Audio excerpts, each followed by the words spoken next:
Welcome back or welcome to the Cognitive Athlete Podcast. I'm your host, Clint Rahe, high performance coach, speaker, and author of The Cognitive Athlete. This podcast is about helping leaders, thinkers, and doers perform at their best without burning out. Last week, we kicked off season 2 by resetting the game.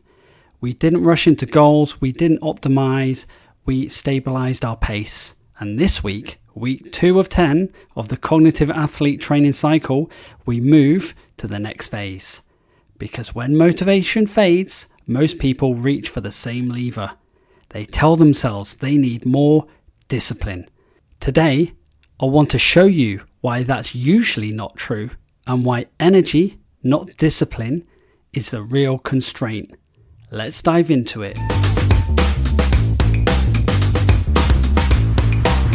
Let me tell you a secret. When I joined the RAF, my dad said something to me that was pretty tough to hear. He said, "You're the last person I'd imagine joining the military. You've got no discipline." At the time, I was really offended. But with hindsight, which is a great thing by the way, he was right.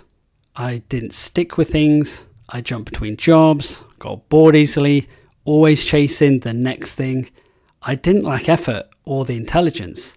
What I lacked was structure. And the RAF really fixed that for me. Not because it magically gave me this discipline pill, but because it gave me structure and operational tempo. I didn't have to decide when to start, when to train, when to stop, when to recover. The system made those decisions for me, and I really thrived in that environment. Now, let's fast forward a million years. When I left the military and I started my corporate career, all of a sudden, all of that disappeared.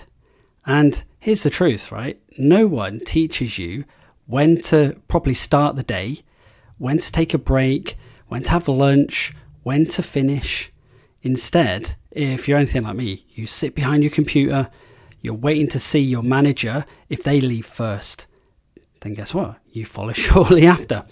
Discipline, it wasn't harder. What was lacking was the structure. That's the thing that was missing.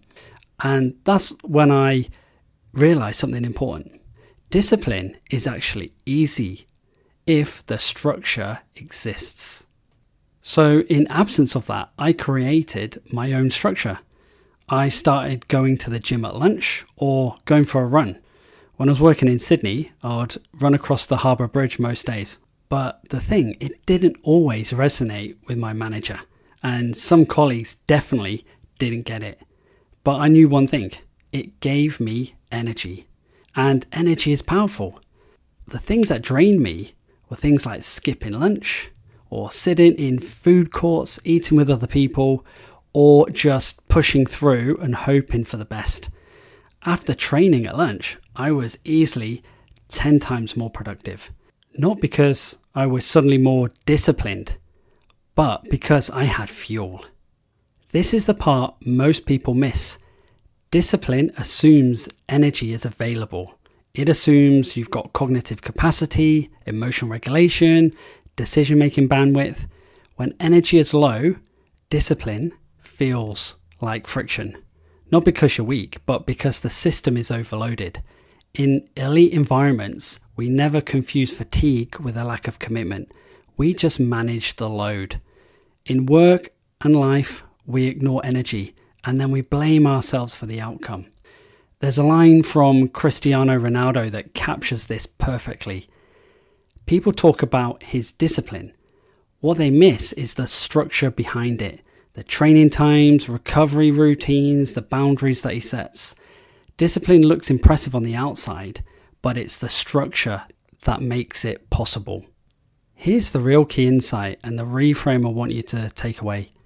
Energy isn't nice to have. It's the currency of performance. When energy is low, focus drops, patience shortens, decision quality declines, and emotional reactions just increase. No amount of discipline fixes that. Discipline manages behavior. Energy determines capacity. If you're exhausted, your goals don't matter because you don't have the fuel to pursue them. You know what time it is. It's time to turn this into action. Last week, you stabilized your pace. This week, we focus on energy availability. Not fixing every single thing, not optimizing every little thing, just getting clear. You have 3 actions for this week. Here is action number 1. I want you to track your energy twice a day. Do it around midday and maybe one at the end of the day. And just ask yourself, how's my energy right now? Maybe it's on a scale of 1 to 3, 1 being low, 2 being medium, and 3 being high. Maybe it's 1 to 5, maybe it's 1 to 10. No judgments, it's just data. You can actually go onto the website under resources and download the energy tracker. So that's action number 1, just track your energy. Action number 2, I want you to identify one daily energy leak. Just one thing. Maybe it's a meeting, maybe it's a task, maybe it's a habit that you have. Maybe it's just even a time of day. Something that consistently drains you more than it should. And again, we're not fixing it, we're just naming it. Action number 3, install one energy protection rule and just concentrate on one. So some examples could be no meetings before 9 a.m. That's like me. No emails after 7. Maybe it's 1 meeting free lunch break. Maybe it is even no back-to-back calls. Maybe you just have to insert a 5-minute break in between meetings. Here is the important rule for week 2. Do not try to be more disciplined. Do not push longer hours. Do not force more effort. This week, it's about protecting fuel, not burning it faster. All right, let's bring this all together for a bit of a recap. So remember, week 1 was about stabilizing pace. This week, week number 2, is about understanding energy. Discipline isn't the issue for most people. Energy is. Now, next week, week 3, what we're going to do is zoom right out. Now the pace is steadier and your energy is cleaner. What we'll do is design the next 10 weeks properly. That's where we will identify peak demand periods, maybe lighter phases of work, and then we need to look at your recovery windows. And that's where the periodization planning tool that's on the website and the resources really comes in handy. One phase at a time, in the right order. That's how cognitive athletes train. If today's episode helped, hit follow, subscribe, or leave a quick review. It generally helps this podcast reach more people. And if you want to go deeper, The Cognitive Athlete is out now in all bookshops and online. You can also head to the website as usual for all the free tools, assessments, and resources. Thanks for listening. And remember, you don't need more discipline, you need more energy.